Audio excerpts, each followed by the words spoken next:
بسم الله الرحمن الرحيم.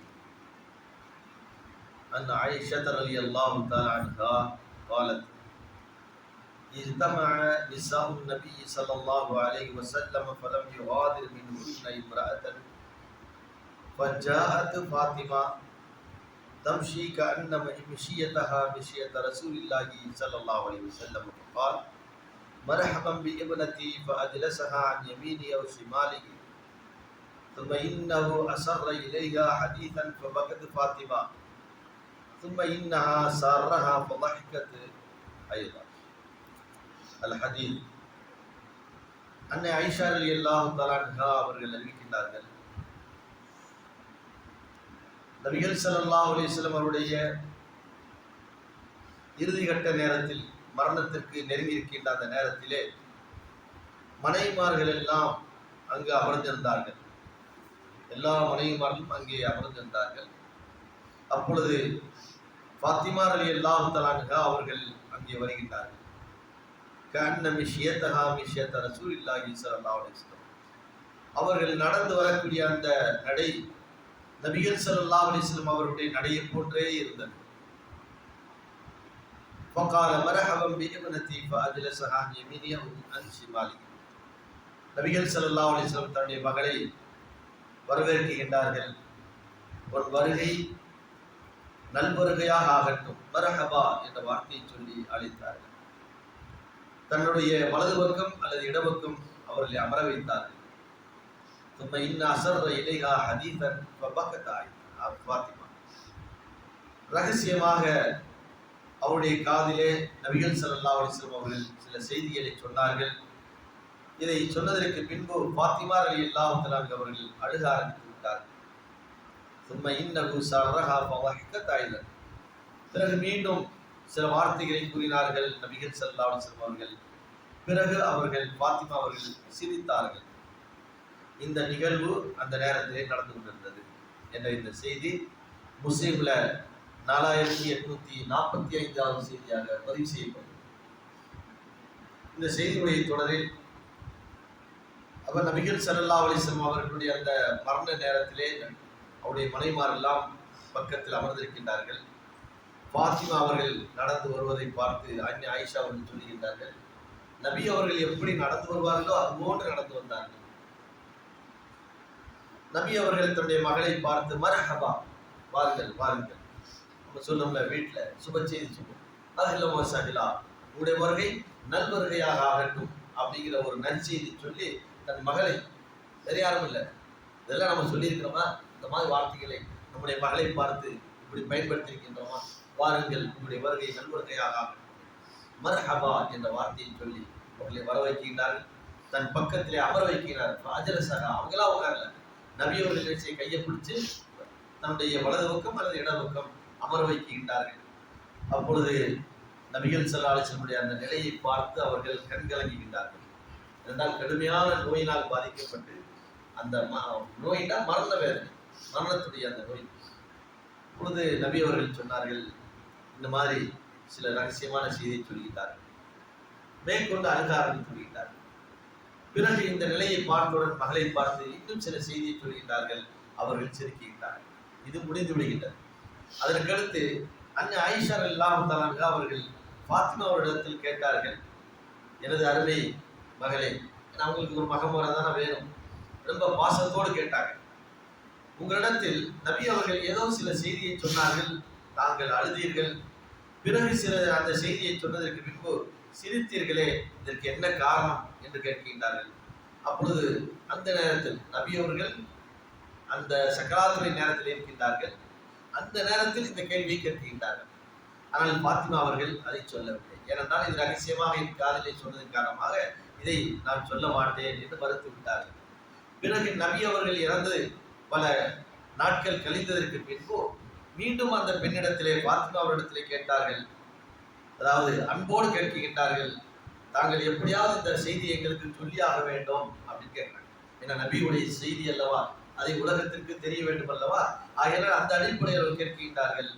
அதற்கு ஃபாத்திமா அவர்கள் அப்பொழுது சொன்னார்கள், நபி அவர்கள் ஸல்லல்லாஹு அலைஹி வஸல்லம் அவர்கள் இன்னஹு ஹத்தஸனி அன்ன ஜிப்ரீல் கான யுஆரிது பில் குர்ஆனி குல்ல ஆமின் மர்ரத்தன் வைன்னஹு அரலஹு பிஹி ஃபில் ஆமி பர்ரத்தைன். மகளே, பாத்திமா நபி அவர்கள் சொல்றாங்க, மகளே, ஒவ்வொரு வருடமும் ஜிப்ரீல் அவர்கள் ரமலானுடைய காலத்தில்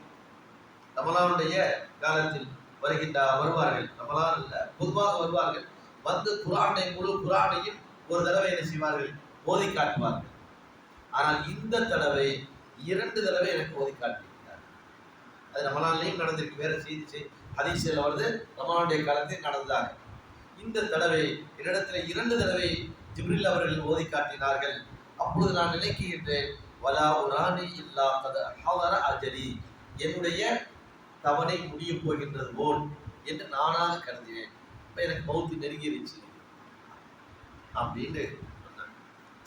சரி, அதற்கடுத்து வைன்னக்கி அவ்வளவு அகிலி கம்பி, என்னிடத்தில் முதலாவதாக நீங்கள் தான் வந்து சேருவீர்கள். என்னுடைய மரணத்திற்கு பின்பு என் குடும்பத்திலேயே முதல் மௌத்து உங்களுக்கு தான் ஏற்படும் என்ன இந்த செய்தியை சொன்னார்கள். அதை போன்று நம்முடைய குடும்பத்திலே அதாவது முதலாவதாக செல்லக்கூடிய ஒரு நானாக இருக்கின்றேன், என்னை தொடர்ந்து நீங்கள் வருவீர்கள் அப்படின்னு சொன்னதுக்கு பின்பு நான் அழுதேன். அல்லாஹ்வுடைய தூதர் மரணம் நெருங்கி விட்டது அப்படிங்கிற அந்த செய்தியை கேட்ட உடனே நான் அழுக ஆரம்பித்தேன். சும்ம பின்பு இன்னஹு சாரணி, பிறகு எனக்கு ஒரு சந்தோஷமான ஒரு செய்தியை சொன்னார்கள். என்னவென்றால், அலா தர்லைன அன் தகூனி சய்யிதத்தன் நிசாஇல் முஃமினீன், மூமின் பெண்கள், அதாவது பெண்களுடைய தலைவியாக நீங்கள் இருப்பீர்கள், இதை நீங்கள் விரும்பவில்லையா என்று கேட்டார்கள். அப்போ ஒட்டுமொத்த பெண்களுக்கு, மூமினான பெண்களுடைய தலைவியாக யார் இருப்பாங்க? சொர்க்கத்திலே அன்னை பாத்திமா அவர்கள் இருப்பார்கள் அப்படிங்கிறத செய்தியை சொன்னார்கள். உடனே நான் சிரித்தேன். பொன்முறுவல் பவாஹிக்கத்துல் இதாலிக்க, அதற்காக வேண்டி நான் என்ன செய்தேன், பொன்முறுவல் பூந்தேன் என்று அன்னை பாத்திமா ரலியல்லாஹு தஆலா அவர்கள் சொன்னார்கள்.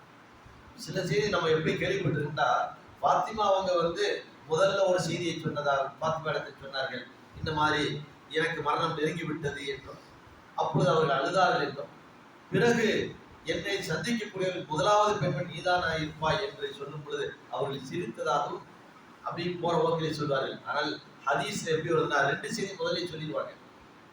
எனக்கு மரணம் நெருங்கி விட்டது, என் குடும்பத்தில் முதலாவதாக நீதான் மரணிப்பாய், என்னை நீ சந்திப்பாய் அப்படின்னு சொல்றாங்க. இது முதல்ல சொல்லியிருந்தாங்க. சொன்னதுக்கு பின்புதான் அந்த அன்னை பாத்திமா அவர்கள் என்ன செய்கிறார்கள், அழுகின்றார்கள். அதற்கடுத்து சொன்னார்கள், ஆறுதல் சொல்வதற்காண்டி, நீங்கள் தான் சொர்க்கத்தில் பெண்களின் தலைவியாக இருப்பீர்கள் அப்படின்னு உடனே அவங்க சிரிக்க ஆரம்பித்தார்கள்.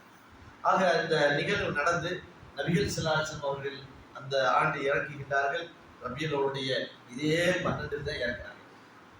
நபி ஸல்லல்லாஹு அலைஹி வஸல்லம் அவங்க இறந்த மாதம் எது? ரபியுல் அவ்வல். இறந்த நாள் எது? அதே 12. அதற்கடுத்து அதிலிருந்து ஒரு 6 மாதத்திற்கு பின்பு பாத்திமா அவர்களும் என்ன செய்கிறார்கள், இறந்து விடுகின்றார்கள். ஆனா இன்னைக்கு எல்லா பேரும் என்ன செய்யறாங்க, இறந்ததுக்கு கொண்டாடுறாங்களா அல்லது பிறந்ததுக்கு கொண்டாடுறாங்களான்னு தெரியல. இறந்தது கன்ஃபார்ம், ஆனா பிறந்தது ரபியுல் அவ்வல்ல தான் பிறந்தாங்களா நபிகள் ஸல்லல்லாஹு அலைஹி வஸல்லம், அதுக்கு ஆதாரமே இல்லை. இறந்த பிறக்கும் பொழுது யாருமே தன்னுடைய இதை குறிப்பு வச்சுக்கிற மாட்டாங்கல்ல. ஒன்னா அல்லாஹ் சொல்லணும், இந்த மாதிரி நீ பிறந்தது ரபியுல் அவ்வல் மாதம், அது அல்லது மக்கள் பேசிக்கொள்ள வேண்டும். பேசியதன் மூலியமாக நபிகள் ஸல்லல்லாஹு அலைஹி வஸல்லம் அவர்கள் அந்த செய்தியை சொல்லியிருக்க வேண்டும். நான் ரபியுல் அவ்வலில் பிறந்தேன் என்று, எப்படி நான் திங்கட்கிழமை பிறந்தேன் என்று சொன்னார்களோ அதுபோன்று நான் ரபியுல் அவ்வலில் தான் பிறந்தேன் என்ற செய்தியும் அவர்கள் சொல்லியிருக்க வேண்டும். ஆனால் அந்த மாதிரி ஹதீஸ் இல்லை.